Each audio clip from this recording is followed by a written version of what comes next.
محرم کی رات امام حسین علیہ السلام اپنے تمام ساتھیوں کو صبح شہید ہونے والوں کے نام بتا رہے تھے۔ سب سے پہلے عباس کا نام لیا اور فرمایا، اے عباس کل تم شہید ہو جاؤ گے۔ پھر علی اکبر کا نام لیا، پھر اون و محمد کے نام لیے۔ رفتہ رفتہ ایک ایک کے نام لیتے رہے۔ شہزادہ قاسم منتظر تھے کہ میرے چچا حسین میرا بھی نام لیں گے۔ بالآخر آپ اٹھ کے فرماتے ہیں، اے میرے چچا حسین کیا کل شہید ہونے والوں میں میرا نام نہیں؟ امام حسین علیہ السلام نے مسکرا کے فرمایا، اے قاسم موت تمہارے لیے کیا اہمیت رکھتی ہے؟ شہزادہ قاسم نے فرمایا، اے چاچا جان اگر آپ کے قدموں پہ قربان ہونے کا نام موت ہے تو میرے نزدیک شہد سے بھی زیادہ میٹھی ہے۔ امام حسین نے شہزادہ قاسم کے سر کو چوما اور فرمایا، کل شہید ہونے والوں میں تمہارا نام بھی ہے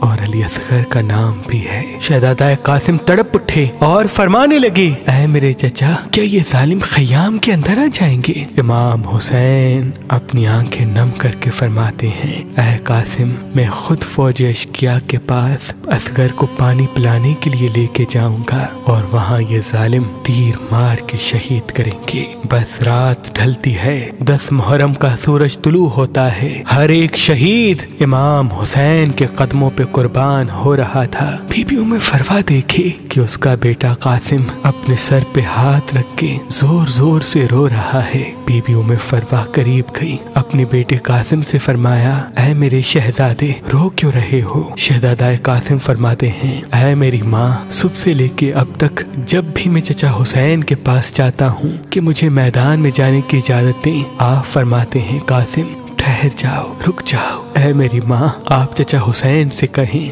کہ مجھے میدان میں جانے کی اجازت دیں۔ بس جیسے ہی شہزادے نے یہ فرمایا، بی بی ام فروا کو امام حسن کی وصیت یاد آئی۔ آپ نے کہا، اے قاسم تمہارے بازو پہ جو تعویذ باندھا ہے اس کو کھولو، کیونکہ تمہارے بابا حسن نے فرمایا تھا کہ یہ تعویذ قاسم کے بازو پہ باندھ لو اور ان قریب ایک وقت ایسا آئے گا جب میرا بھائی حسین غریب ہو جائے گا، تب یہ تعویذ کھول کے میرے بھائی کو دینا اور یہ کہنا کہ میری طرف سے قاسم کی قربانی قبول کرے۔ بس جیسے ہی شہزادہ قاسم نے تعویذ کھولا، اس میں امام حسن کی وصیت تھی، اس کو پڑھا اور دوڑتے ہوئے اپنے چچا حسین کے پاس آیا اور فرمایا، اے میرے چچا حسین میرے بابا نے آپ کے لیے کچھ لکھا ہے۔ امام حسین نے اپنے بھائی کے تعویذ کو آنکھوں پہ رکھا، چوما اور پڑھا۔ اس میں تحریر تھا، اے میرے بھائی حسین میں نے بچپن میں سنا تھا کہ ہماری ماں وقت آخر ہمارے بابا علی سے فرما رہی تھی کہ میں نے اللہ کے رسول سے سنا کہ ہمارا بچہ حسین 3 دن کا بھوکا پیاسا کر کے کربلا کے میدان میں شہید کیا جائے گا۔ اس وقت نہ اللہ کے رسول ہوں گے، نہ میں فاطمہ، نہ علی تم، نہ حسن ہوگا۔ میرا غریب حسین بے دردی سے قتل کیا جائے گا۔ تب سے میں دعا مانگتا تھا کہ اللہ مجھے بیٹا دے جو میں کربلا کے لیے رکھوں تاکہ وہ میرے بھائی حسین کے قدموں پہ قربان ہو۔